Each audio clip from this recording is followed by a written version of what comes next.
दोस्तों नमस्कार। India meet TV में आपका स्वागत है। आज हमारे साथ किसान नेता एक दबंग नौजवान जो सिंचाई के बारे पूरी जानकारी रखने वाले इस इलाके के क्षेत्र के विधानसभा अनूपगढ़ को समझिए तो लोगों की समस्या जो पीड़ा है पानी की, मेन मुद्दा है पानी।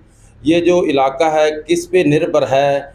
1996 में यह इलाका बहुत कॉटन में एक प्रमुख माना जाता था और इसको लेकर जब पानी यहाँ किसानों को पूरा नहीं मिला तो उसके कारण आज जो सरकार ने कल एक बैठक की है जिसमें उच्च अधिकारियों के साथ वार्ता हुई है। उसमें ये हमारे किसान नेता थे, मौजूद थे, प्रेम जी देवड़ू। इनसे पता करेंगे कि क्या बैठक में आप भी शामिल थे और ये जो प्रमुख मुद्दे थे किसानों को जो पानी पूरा मिल पाया या पीछे मिला नहीं, तो आगे कैसे ये रबी की फसल में पानी पूरा मिल पाएगा। हमारे इस चैनल में आपका स्वागत है जी। प्रेम जी, ये बताइए कल जो बैठक में आप शामिल हुए और आपने ये जो इन किसानों की पीड़ा जाके वहाँ अधिकारियों तक पहुँचाई, क्या वार्ता रही कल की? कल की वार्ता बहुत ही सार्थक रही, जिसमें रेगुलेशन से पहले मैं आपको बता दूं कि आधे घंटे में एक चर्चा हुई भी जहाँ जहाँ हमने सिस्टम में कमियां हैं उस कमियों को दूर किया जाए। जैसे हरीके बैराज की प्रथम 15 से 17 बुर्जी जो भी है उसकी सिल्टिंग हो, उसका निर्माण हो और 3 जगह स्काडा लगाई जाए। हरीके बैराज से प्रथम बुर्जी में जहाँ वेल गेज है वहाँ गेज ली जाती है, उस जगह एक स्काडा लगनी चाहिए जहाँ पानी स्टेबल हो जाता है। दूसरा स्थान है किस्पन आरडी के अप स्ट्रीम में और डाउन स्ट्रीम में 2 जगह स्काडा लगाई जाए, ताकि स्काडा लगने से राजस्थान को पूरा पानी जितना अलॉट है उतना मिल सके और जितनी गैस भरी जा रही है वो पानी मिल सके। और इसके साथ साथ जो निर्माण में पिछले वर्ष वर्क रह गया था उस वर्क को सारे को कंप्लीट करने की कोशिश की जाए कि जितने भी टुकड़े हैं वो सारे कंप्लीट हो और अच्छे से हो, ताकि आने वाले समय में अगले वर्षों में पानी लिया जा सके। दूसरा ये हुआ कि 18,500 के जो हरीके बैराज से आईजीएनपी का निर्माण तो है, अच्छा, लेकिन गेट नहीं बने हुए हैं। ठीक है। गेटों का निर्माण 15,000 का ही है, वो 15,500 के समथिंग है शायद। तो 3,500 के जो गेट बनने पेंडिंग है उसको उसके ऊपर अध्ययन चल रहा है। चीफ साहब ने बताया कि अध्ययन चल रहा है कि उसको 21,000 तक भी ले जाया जा सकता है, लेकिन हेडों में कोई कमी होना ऐसा संभव नहीं है। हेड स्ट्रक्चर को लंबाई करनी आवश्यकता है, जैसे कि नहर की जो स्ट्रक्चर शुरू होती है उसमें हेड की लंबाई, स्ट्रक्चर की जो दीवार की लंबाई है उसको आप 1 आरडी तक लंबा ले जाए, ऐसा हमने मांग की है। 1 आरडी तक लंबा ले जाओगे तो उसमें कटाव नहीं होगा। आज वो कॉमन बैंक का कटाव होता तो हमें दिक्कत होती है। तो ये तो रही पीछे की बातें, ठीक है। दूसरी रही डैम लेवल की, कि डैम लेवल को 1400 फीट तक किया जाए। तो उनका 21 सितंबर तक ही है कि 21 सितंबर की अवधि जो है वो खतरे की मानी जाती है। उसके बाद में हो सकता है साइक्लोन आए तो अब पानी डाला जाएगा, जैसे जितना पानी आए मर्जी आए पानी सारा अंदर डाला जाएगा, ठीक है। लेकिन 21 सितंबर की अवधि से पहले कितने साइक्लोन आ जाए और उसके बाद में यदि साइक्लोन आते हैं तो वो एक खतरा जैसे 1978 में हुआ, ठीक है। लेकिन 1400 फीट तक कोई खतरे वाली बात है नहीं। 1395-96 तक भरा जाता रहा है, कोई दिक्कत नहीं है ऐसा। वो एक अध्ययन का मामला है, अध्ययन चल रहा है उस पर, यदि पानी आएगा तो उसको डाला जाएगा, ठीक है। और ये रही बात रेगुलेशन की, जिसमें पौंग डैम में 1301 से लेकर 1400 तक खेती का पानी माना जाता है अपने, ठीक है। जिसमें कि 4 MF पानी आता है, ठीक है। 1390 तक, 1301 से लेकर 1390 तक, जिसमें अपने को 3.55-56 के करीब माना था। 3.51-52 है वो समथिंग, को आधा फीट का अंतर आया है। तो ये क्लियर है कि पौंग डैम का पानी जो 3.56 MF माना था वो उतना ही है, मेरी कैलकुलेशन से मिलाना है। और रणजीत सागर डैम से जो कि 2.66 MF का है उसमें 1.3 MF पानी नीचे क्रस्टों के नीचे रह जाता है, ठीक है। तो वो पानी अपने उठा नहीं सकते। और उसके ऊपर जो 1.33 MF पानी है, 1.336 MF पानी, ठीक है, वो पानी अपने उपयोग में लेते हैं, ठीक है। उसमें अब की बार अपने को 0.95 मिला है।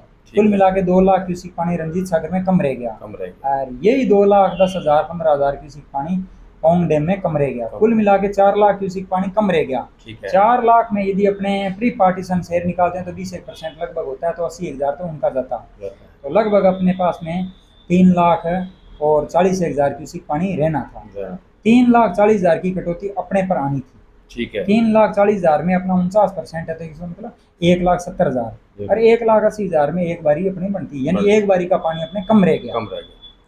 अब बात रही कि हमें 10 बारी मिल जाती यदि डैम लबालब होते तो। ठीक जबकि है। 9 बारी तो अब लेके ही आए हैं। अच्छा अच्छा। इसमें ऐसा हुआ कि जो पहले रेगुलेशन बना हुआ था उसमें हम सारे ही ये चाह रहे थे भी हमें 8.5 बंद और 8.5 चालू के हिसाब से दे दिया जाए। ठीक है। लेकिन उसमें दिक्कत एक आ रही थी कि अ, हरी के बैराज से लेकर के और सरिंद फीडर जो हमारी नहर के नज़दीक नज़दीक है, जो फिरोजपुर फीडर से 55 आरडी से निकलती है, हाँ जी। वहाँ से उसका निर्माण नवंबर से होना है। ठीक है। और नवंबर से जो समय उन्होंने तय कर रखा पंजाब के, क्योंकि उसमें वो पानी का मानते हैं कि आगे गेहूं की बिजाई हो जाएगी, पानी गेहूं ले लेगी, इसलिए वो नवंबर का महीना ऐसा मानते हैं कि उसमें वो क्लोजर ले रहे हैं। तो नवंबर में वो निर्माण करेंगे, क्योंकि आगे मार्च में हमें पेयजल चाहिए और सर इन फीडर के मार्फत चाहिए, तो हमारे बरोबर तो वो वैसे नहीं ले सकते, क्योंकि हमें उस समय उस नहर को उपयोग में लेना है, क्योंकि हमारा ड्रिंकिंग वाटर उससे आना है।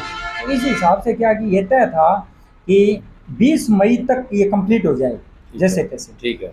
20 मई तक कंप्लीट हो तो 60 दिन का क्लोजर लिया जाए, तो इसको 20 मार्च से लिया जाए। ठीक है। 20 मार्च तक अपने को कंप्लीट करना था। ठीक है। 20 मार्च से पहले पहले अपने सिंचाई भी कंप्लीट कर लें, पेयजल भी कंप्लीट कर दें, ताकि ये 60 दिन इसमें निर्माण हो जाए। इसमें 30 दिन आंशिक जो पेयजल देना है, जो कि 2000 एसेंशियल देना है, वो अलग से है, वो सर इन फिल्टर से लेके दिया जाएगा। ठीक है। इसमें हमारे सामने दिक्कत ये आई कि जितना अपना 8.5 दिन बंद और 8.5 चालू के हिसाब से पानी लेते हैं, तो वो फरवरी में खत्म हो रहा था। ठीक है। हो सकता है वो 15 या 20 फरवरी को खत्म हो जाता, और 15 फरवरी को या 10 फरवरी को खत्म होता। और दूसरी बात दिक्कत वो भी भाखड़ा वाली थी कि नवंबर में उनको क्लोजर लेना था। तो पहले प्रपोजल आया, उसमें था 4 नवंबर से ये क्लोजर दिया गया, 3 में से एक ग्रुप किया गया। ठीक है। वहाँ तक 3 या 4 बारी जो बनाई गई थी वो तो थी, 4 में से 2 थी, उसके बाद में 3 में से 1 थी। उसके बाद में लास्ट वाली एक बारी है ना, वो एक संशय में छोड़ी हुई थी, 3 में से एक ग्रुप करके छोड़ी हुई थी। उसमें 3 मार्च से लेकर के और 20 मार्च तक ड्रिंकिंग के लिए पानी छोड़ा हुआ था 6000 प्रति दिन के हिसाब से। ठीक है। और 17 दिन का 1,02,000 छोड़ा हुआ था। ठीक है। जो कि सभी नहरों में यदि सिंचाई न हो तो 8.5 दिन के 2 रोटेशन पौनी नहर के दे दिए जाए, आधी पौनी के, ताकि कोई गेहूं का बीजान हो वो बच जाए। उसके जगह हमने एक ट्रांसफर करवाया। वो मैंने एक सुझाव दिया कि अपने 1,80,000 से कंप्लीट बारी बनती है 17 दिन की, और 1,02,000 मिल जाए, 78,000 ही तो कम है। 78,000 की पानी अपने कोई मायना नहीं रखता, ये कोई 5-4% है, आप ओके हो सकता है, 24-25% में हो जाएगा, वो हो भी जाता है। एक सुझाव दिया कि जो 1,78,000 में अपनी 17 दिन का एक रोटेशन पूरा होता है, ठीक है, उसमें 1,02,000 तो अपने पास में पानी है। इसमें 4,500 प्रति दिन के हिसाब से लगभग 78,000 हो जाए, तो एक बारी अपनी पूरी और हो जाए। वो उनको देख के और लगभग उसमें हो गया, एक बारी तो वो बढ़ गई।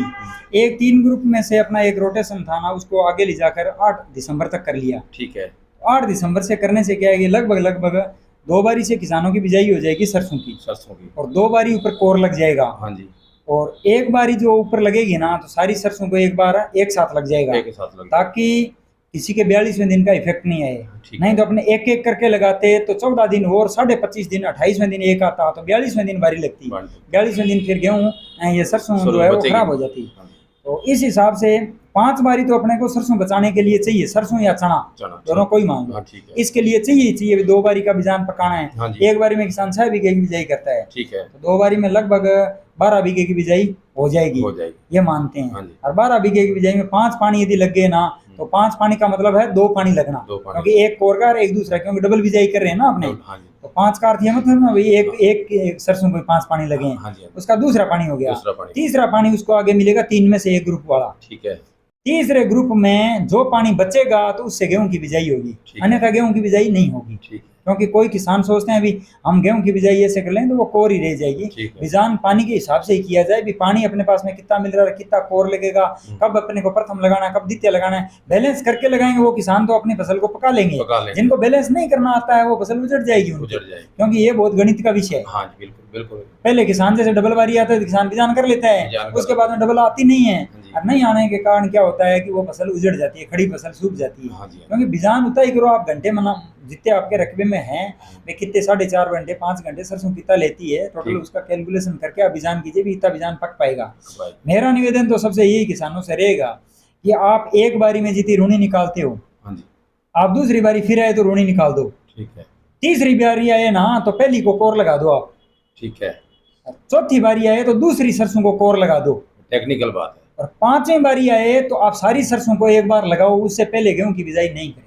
ठीक है, ठीक, यदि आपके 5वीं बारी डबल आती है तो भले ही आप गेहूं की बिजाई कर सकते हो। सही है। यदि 5वीं बारी किसी किसान के डबल नहीं आती है, क्योंकि गेहूं- कुछ किसानों के जो मुड में किसान बैठे हैं, या यहाँ भी 10-12 घंटे लगता है, टेल एंड पे 8 घंटे 10 घंटे टेल पे भी डबल लगता है। जी। जिन किसानों के मौके पर डबल आई 8 घंटे जो पानी लगता है, हाँ जी, उसके हिसाब से सभी का अनुमान है एक कि किसी के कम किसी के ज़्यादा थोड़ा प्रभाव था। मुड में ज़्यादा लगता है, तेल में थोड़ा कम लगता कम है। लगे, 1.5 दिन अपने भराई का लग जाता है ना भराई आने का, में, आने वो का। उस कारण से। मेरा मानना ये है भी वो किसान है जो चौथी बारी में डबल आ जाए बारी, हाँ जी, तो उस हिसाब से गेहूं बीज लें, या 5वीं बारी में डबल आए तो गेहूं बीज ले, उससे पहले गेहूं की बिजाई नहीं करें, ना। क्योंकि यदि पहले करेंगे तो सरसों खराब हो जाएगी, सरसों खराब होगी या गेहूं खराब, एक खराब होगी। एक खराब होगी। अब जब तक सरसों और गेहूं दोनों पानी मांगेंगे, और 3 ग्रुप का पानी है, वो भी मैनेज करके आपको चलना पड़ेगा। जैसे कि बीच बीच में अपने को 3 पानी मिलने हैं ना, 3 में से 1 ग्रुप वाले, उसमें भी अपने को मैनेज करके चलना पड़ेगा, क्योंकि लास्ट में तो 4 में से 2 आ रही है, लेकिन सारे अपने 3 में से 1 ही मानो, क्योंकि वो प्रभाव नौरंग सराव सर पे पड़ेगा, उनको जल्दी मिलेगा। अपने तो आगे वाले सारे 3 में से 1 ही मान के चलो। तो 3 में से 1 में पानी आएगा 28वें दिन, सारी फसल को लगाना होगा।